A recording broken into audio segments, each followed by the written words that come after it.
discipleship training, which we will be able to answer at the end of our thesis.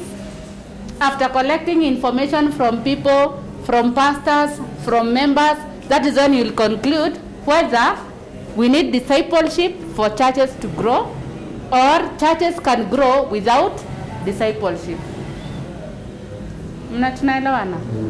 So, ni kama sasa naweza assume, I can sit here and assume that all of us here are, I don't want to say that, but you will allow me, that are HIV positive. Is it true or not? You cannot say yes or no.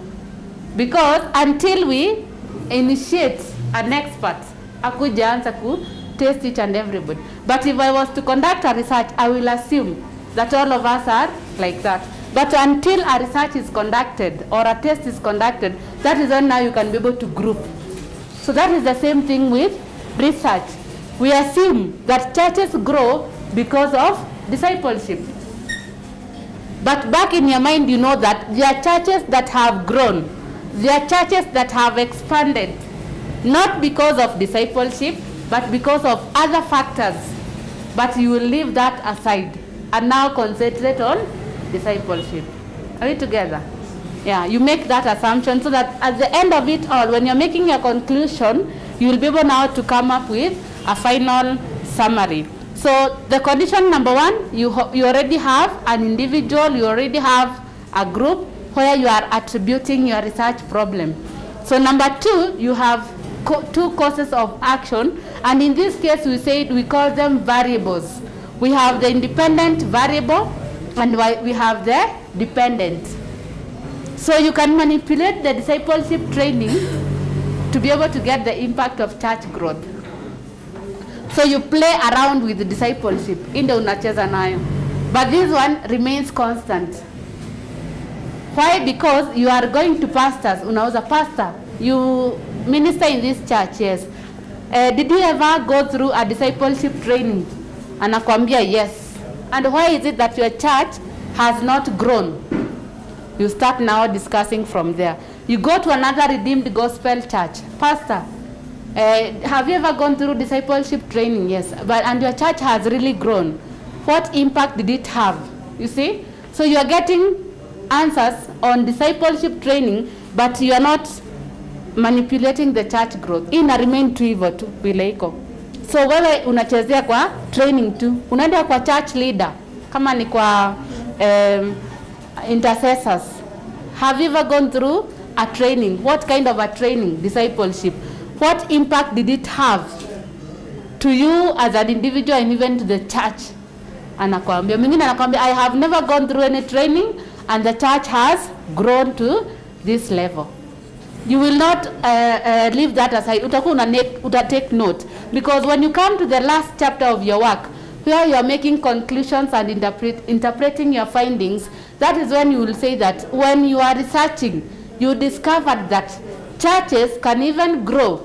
They can expand, not because of discipleship training, but because of other factors like prayer, intercessory, praise and worship.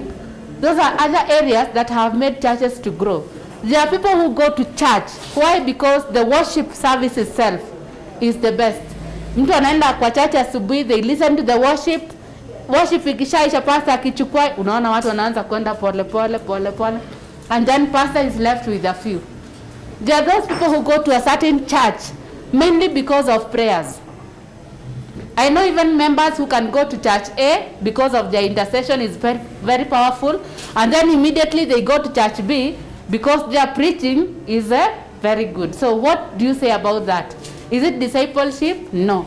There are other things that come in which can bring about church growth. When they even go to a church because of the building, it is a mega church. You feel good being associated with that church because of the magnificent building, but not because of anything. So churches can grow just because of the structure.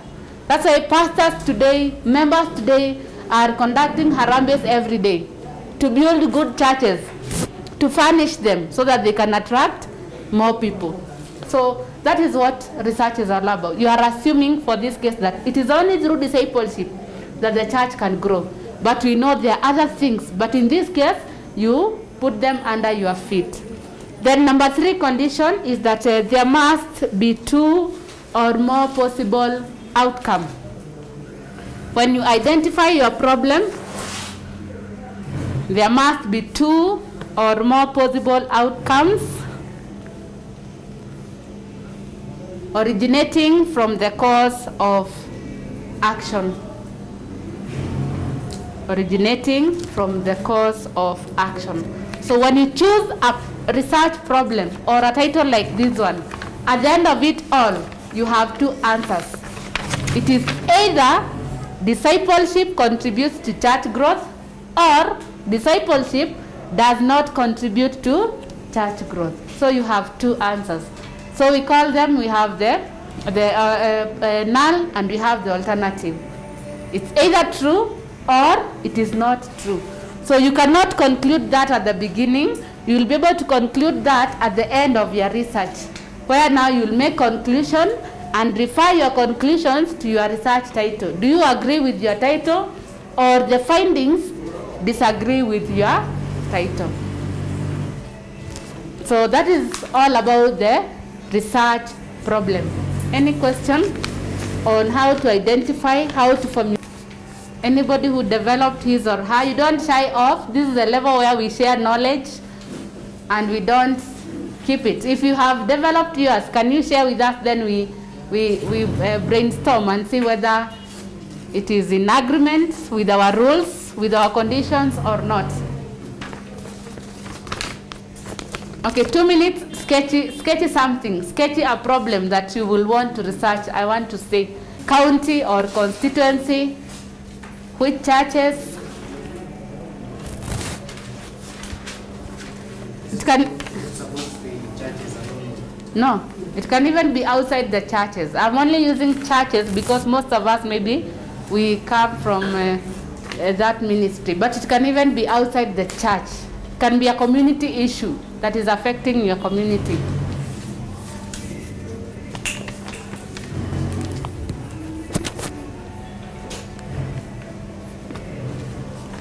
I did one on life skills. Mine was on life skills when I was doing mine, because people graduate with good grades, they leave from force with good grades, but they lack morals.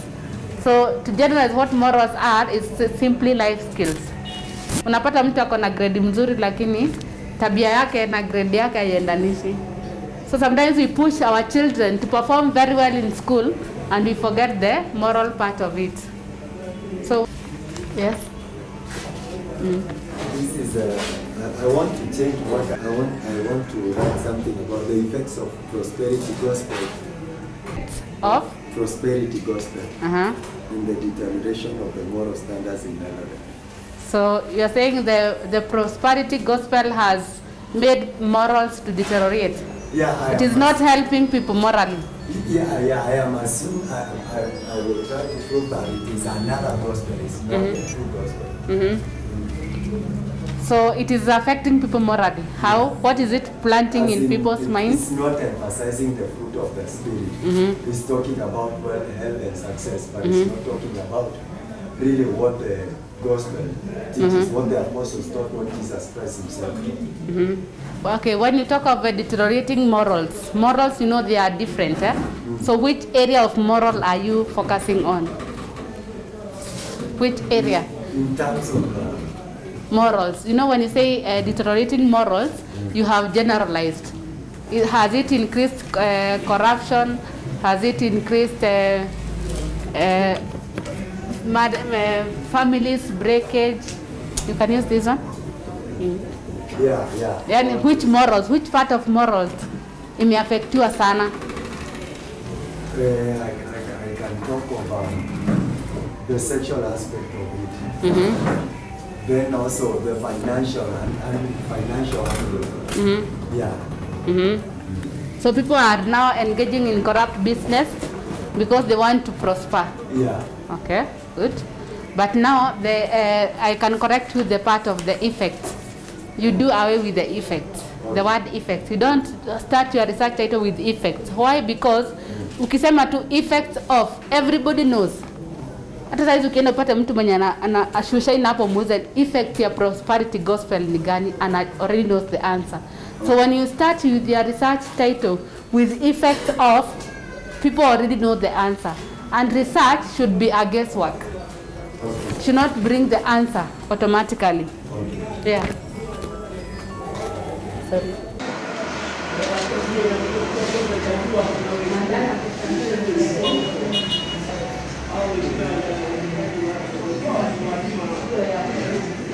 Effective or its impact. So it can be gospel and its impact. You can use the word impact because when you use the word impact, it is either positive or negative.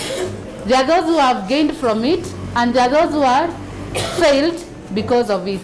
Because not everybody has engaged in negative morals.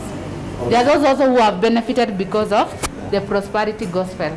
But now the question is, if you go to the library today, will you find books written on prosperity gospel? Yeah. Are there books in the library, in the church library? People have written on prosperity gospel. Do you know of any?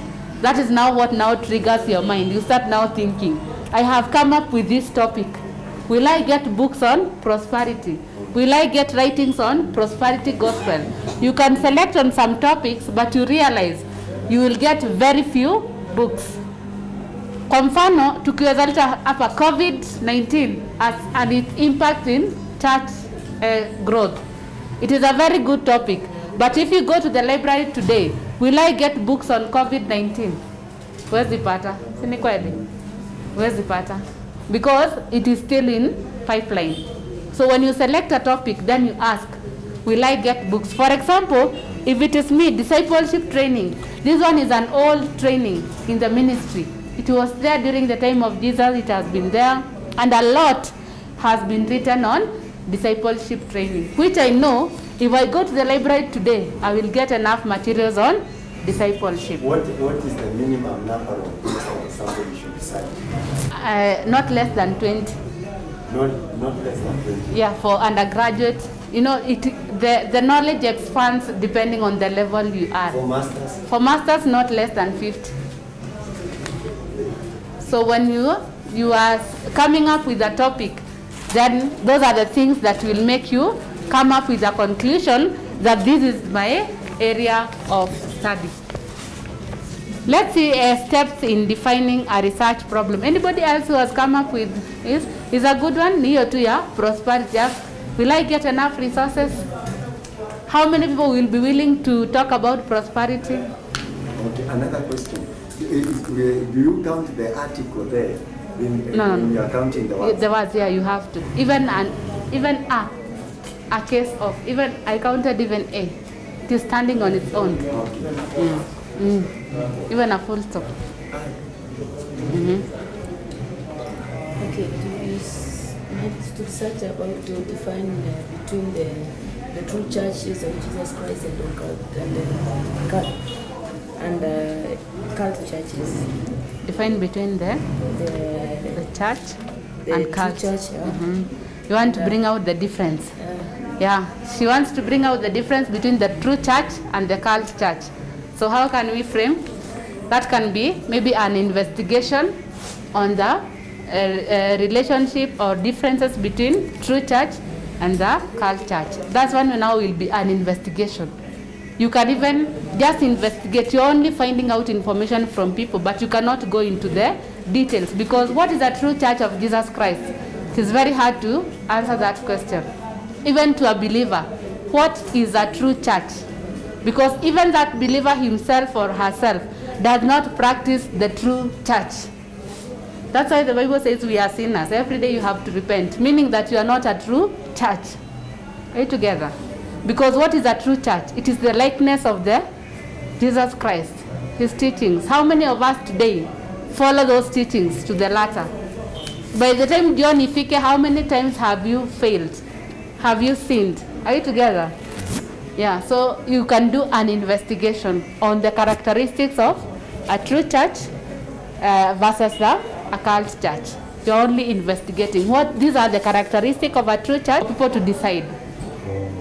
No, sorry. Because you cannot judge that I'm not a true church.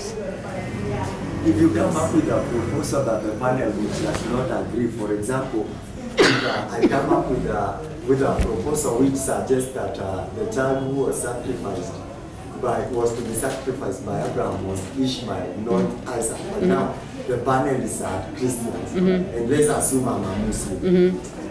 Can I pass? No, you cannot. You know, research, you have to provide facts. No, assuming. Assuming the issue is not so much of being factual, but just the convictions of the opinions of the now, parties. yeah, very good. Now with research, we don't work with convictions. We don't work with opinions. It has to be a fact. Oh. That is why research, in defining research, we say it is a science. And when it is a science, it is about facts. You have to present them. So you cannot tell us that Abraham wanted to sacrifice Ishmael when we know very well it was Isaac.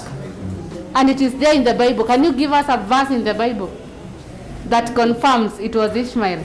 You have the Bible there. No, but that's you see now, the moment you have said no, then we cancel that one. Okay. But I can give you a verse which talks about Isaac. Yeah. That is a fact. Yes. Yes. Yes. Evangelism, meetings and interventiveness in the church growth. Evangelism, Evangelism, meetings and effectiveness in the church growth. A case in Blessed International Ministry in Kericho County. Yeah, that's good. We only need to correct some few things. Evangelism meetings. We don't need to call it meetings. We will call evangelism training. Because when you go for those forums, mostly it is more of a training. We call it a meeting, but people are trained on how to go and evangelize, what to consider, and now its impact, its effectiveness in church growth. Then you ask yourself, then does evangelism enhance church growth? Yes or no? Because for you, it can be a yes. But if you come to me, you see, for you it is a yes as a researcher, but you are collecting data from me. I'm your respondent. So when you come to me, I will tell you, it is not evangelism. Kanisa ni matoleo, ni sadaka. So you see, I'm giving you a different answer from what you already have. That's why we have said it must have two possible answers. You can, to you as a researcher, you are thinking at the end of it all, it will be a yes. But because of the information you get from people, it becomes a no. That's why at the beginning he asked a very simple question. What happens with the poll researchers? They can give us this information. When it comes to election, things are opposite. Because to them, they have that in mind, but to me as a voter, I have a different opinion. Yes.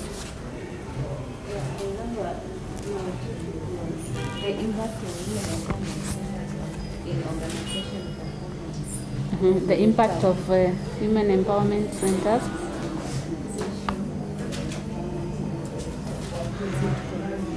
We will have to retract it. She has the impact of women empowerment centers in organizational performance. Now, when you talk of women empowerment centers, what are you referring to? Are they the hizi za kupeana loans? You know, they are also women empowerment. Are they the trainings women go to?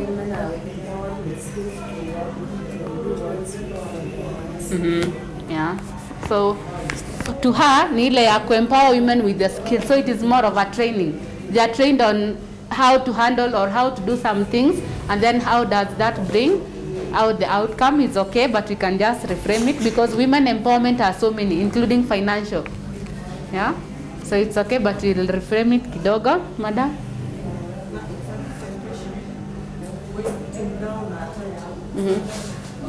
Can I start with a question?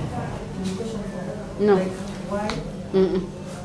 You cannot, because the research itself is answering the why, the how, the who, the what. So you cannot start with the why. It does not mean you have to be perfect. So you just come up with the idea and then you take it to your supervisor, who will help to frame that problem into something that can be researched. So you work with your supervisor, you come up with a title, unampelekea, anakucorrectia. You do the chapter 1, you take it to your supervisor, does it for you. So that is how you work with the supervisors. They help you to put your work in the right format. So you can be, hata inaweza kuwa wide. That's why we say, you don't worry. You write whatever you have in mind.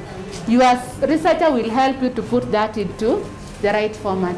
Yes? I was thinking about this topic, now we are discussing using of the effect that one. Yeah, but you see, So we have... the effect of resilience on women exposed to the domestic violence. The effect of?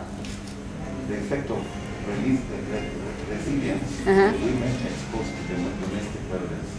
What do you mean by the effect of resilience?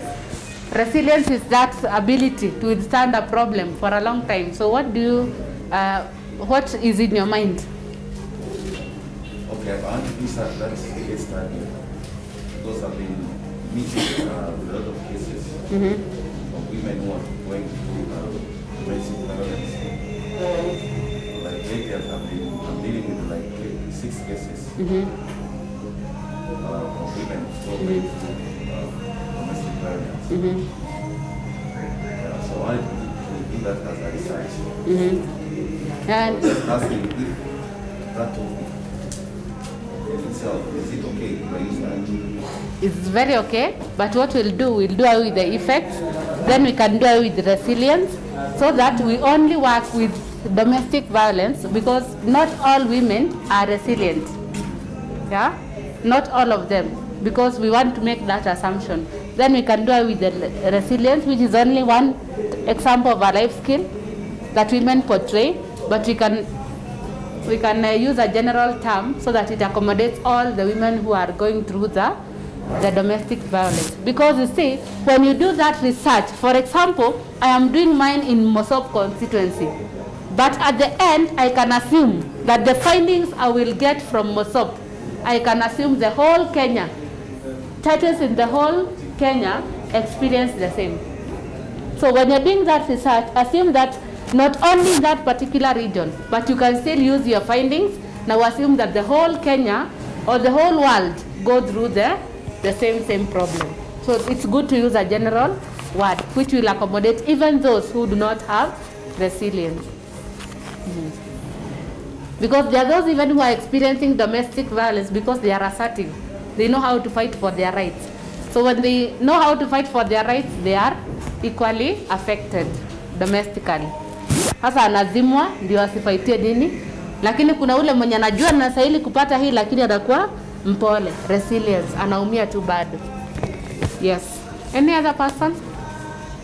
So steps in defining the research problem, maybe we can conclude with this one and then I'll leave steps. So 1, you need to start with a general statement of the problem. Start with a general statement of the problem. Start with a general statement of the problem. That is why we were discouraged those who are beginning with the effects. In your proposal, in your thesis, you will know that I am looking for the effects, but it should not come so open at the beginning of your title. So it should be general. Prosperity Gospel and its effect on decaying morals among residents of Eldoret or Uasin Gishu County. But in between your work, you know that I'm looking for the effects. How has the prosperity gospel affected you? Is it positively or negatively? But it is not coming out very clear at the beginning because we have started with a general statement. Like here, discipleship training. We are not saying the effects, but we know when you say and its effectiveness can either be positive or it can be negative. So we are more general so that you don't give people a link of how your conclusion will look like. They are left guessing. Yes? The attitude itself you are investigating should be reflected in between your document. but it should not come at the title. Because when you open somebody's document, what comes first? It is the research title. So nikisoma title and I'm already making a summary of your whole document, then it means there is a problem. But I'm supposed to read the title and then I'm like, hey, I really need to read this work because I want to get the answer. But I should not get the answer immediately I read your title. Then number 2, understand the nature of the problem. Understand the nature of the problem. That is, the topic you have chosen or you will choose, you must be able to understand its origin. Ilianzia wapi? If it's about domestic violence, where did it all begin?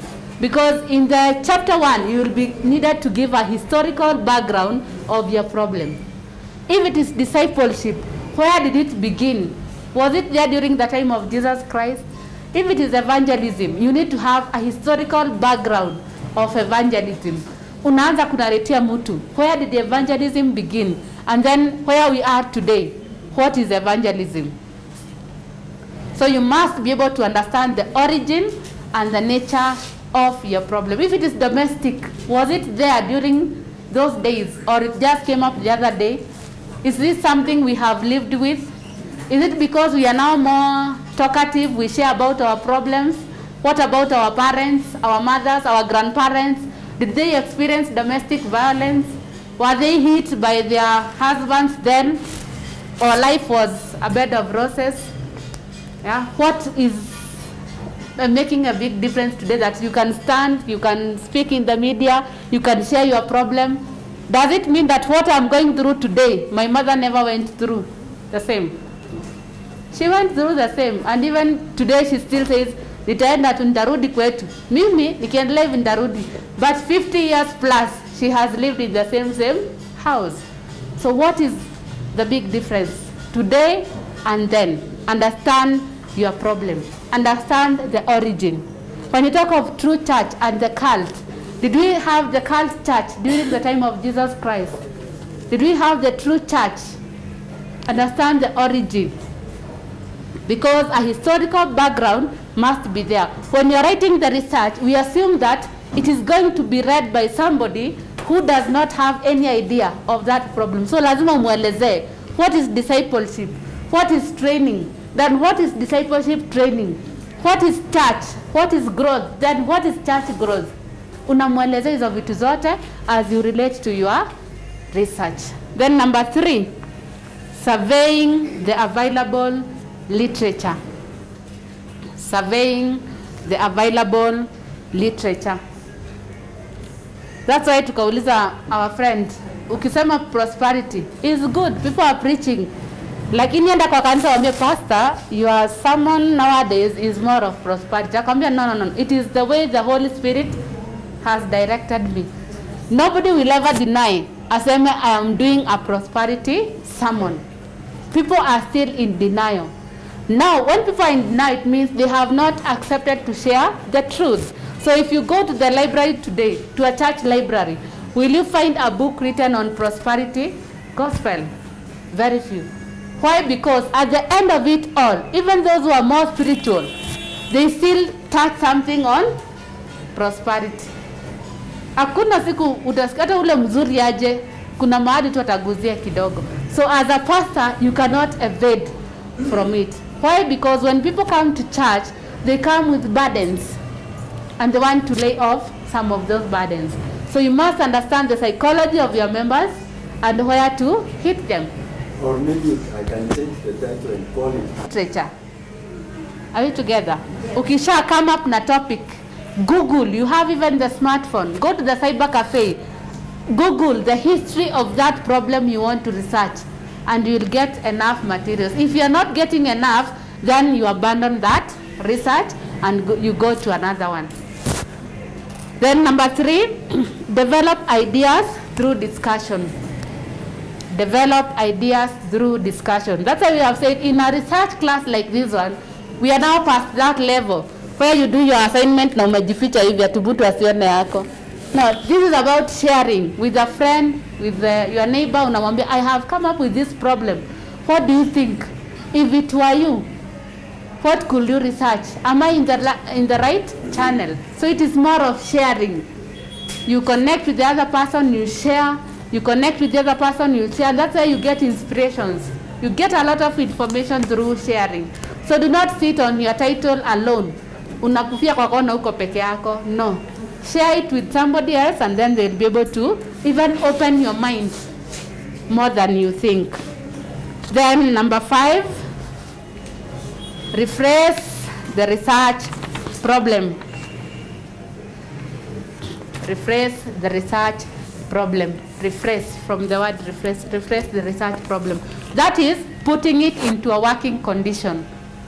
Ndio unaona hakuna mtu amekuja na title nikasema that one cannot work. In research, anything can work. Any title, any problem you have can work. What we only need to do is to rephrase it and put it in a working condition. So this is the level where we don't discard knowledge. Where's rudisha mutu? Umwambia you have done nothing. No. At this level we say yes, the knowledge you have is good, but now let's put it in this way so that it can be of good use. So do not shy. Whatever title, hata ikuwe ni 1 word, ama ni 2 words, bring it, and then we'll be able to work together with you, and then share out and come up with a title that will be more comfortable to work with. Yes, so those are the steps of identifying a problem. Now identify one, put it into writing, and then mundanisaidia niziangalie. I'll give you feedback. Any question? I was asking, for example, is it applicable to use who, where, why? In the title? Yeah. In the title here? Yes. No, here you cannot use where. Yeah. You cannot use how. Yeah. You cannot use what. Why? Because the research itself answers those questions. The research answers why you are conducting the research, what you are researching on, how you will research on it. We have talked of designs, we have talked of data collection. You know, all those are how and why that are answered by your research title. So by the end now, you'll be having those words, why, and that, and all those words. Yes. They will be there, but indirectly answered by your research problem. Because like this one, who is involved? Yeah. It is already clear. RGC churches are involved. Where? Moso? Consequence. How? The way we will collect the data, through questionnaire, through interview, through observation. Who is involved? We have categorized. We have pastors, we have leaders, then we have members. So that's why I'm saying you cannot use those how or why in the topic. So you use those words now indirectly. Yes, they come indirectly in your work. For example, why do we be using now the questionnaires? Are we applicable to use them to write them? Why are we here? The questionnaires. Yeah. The way you will frame the questions, you cannot say, why are we here? Yeah. You will simply be asking the pastor, maybe for example, how long have you served in this church? Yeah. We are very polite, you see. Have you ever attended? Hata haumuulizi, na wewe pastor umetrainiwa discipleship. Because when you ask that, it is very harsh. Have you ever attended any class on discipleship training? See, we are very courteous with our questions when it comes to questionnaire, and we are very polite, so that person will say, yeah, I attended once a discipleship training, but that was a long time ago. So from that answer, you have your notebook, unajua, yes, he attended, but very long time ago. So that means the training he attended then has got no impact to the current ministry. Because kama nilitrainiwa 20 years ago, and I'm leading a mega church, then does that training have any impact on the mega church I'm leading today? The answer is no. So we are very polite. So language matters. Hata wakati tunamuuliza miaka, you don't say how old are you? No, you say can you give us the age? Where do you fall in? Between 40 to 50, 30 to umuulize exactly how old are you? Unaambia to tick and arrange in between. So you are left suspicious, either between 40 to 56 evil. So with our questionnaires, which I'll be able to give you a sample of some of the questionnaires, we are very courteous. We are not direct to the point, because when you hit the nail on the head, they will not respond. Even some of these leaders, and you know, in research, everybody is suspicious. Why are you asking me this question? Yeah? Are you going to expose me? So we have to be very polite, and that's why we remain confidential. Nasema, the information you are giving is only for this purpose, for research only. So you will not go sharing it with any other person. You are only using it for your research. Because if today I realize that my bishop has never gone through a discipleship training, ni expose kwa members, then the next day it will be bad news. So you have to declare that. That's why we talk of ethical. So you at least you are set to go. Yes. So I will leave you for now up to there. Who is the class rep? Oh, you are the one. I have a. You are the class rep. No. I'm appointing you. So you can share that with your friends. Yes. At least they will. Yeah. So I was asking, there's a question I never understood well here. I think you could explain for me well.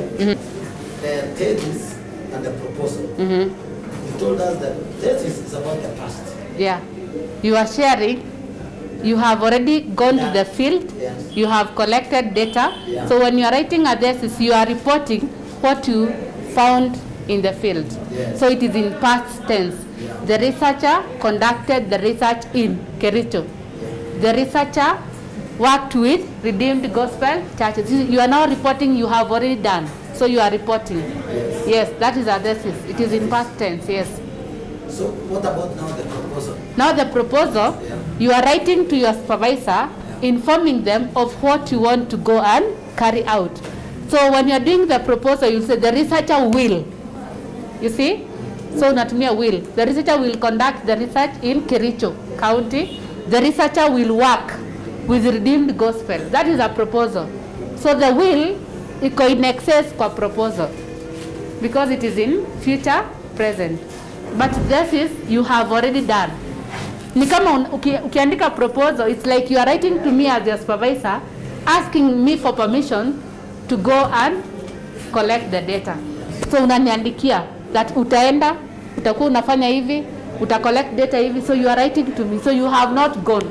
But the project, the thesis, you are now reporting to me. Are we together? You are reporting to me. Ni kama ukisema nataka kwenda Nakuru. I want to write to you that I want to go to Nakuru. Nakwambia I will be going to Nakuru. I will leave at 2 p.m. Sini kweli. I'm writing I will. Unaona natumia I will.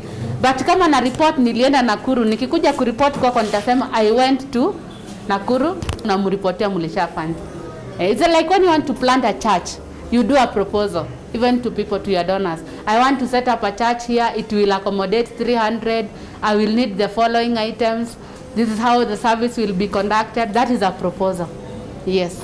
Unamusuggestia tu. I've met this, Yeah. I've met this, I've met this. Yeah. Now that becomes now a report or a project, or what we are simply calling a thesis. Yes. Yeah. So thank you so much. I will leave Madam Irene to. The first session was talking about the introduction, part of it, to loss and grief. Then session 2 we did types of losses. Then now we are in session 3 where we are doing the stages of grief. And I remember last time when I was talking about this topic, I said that grief is a process. Okay? You will not just wake up one morning and say, I'm done with it. And I said for different people it takes different times. Someone can take a whole year, another one can take 6 months, depending on the ambiguity of the loss. So let's go to the stages. Grief is a process, as I said. It is continuity with a beginning and an end. The starting and end points are not necessarily well demarcated but they do exist. That's why we are saying for different people, it is different. And for some of us that have gone through, lost their loved ones, we can attest to how, it has taken us long.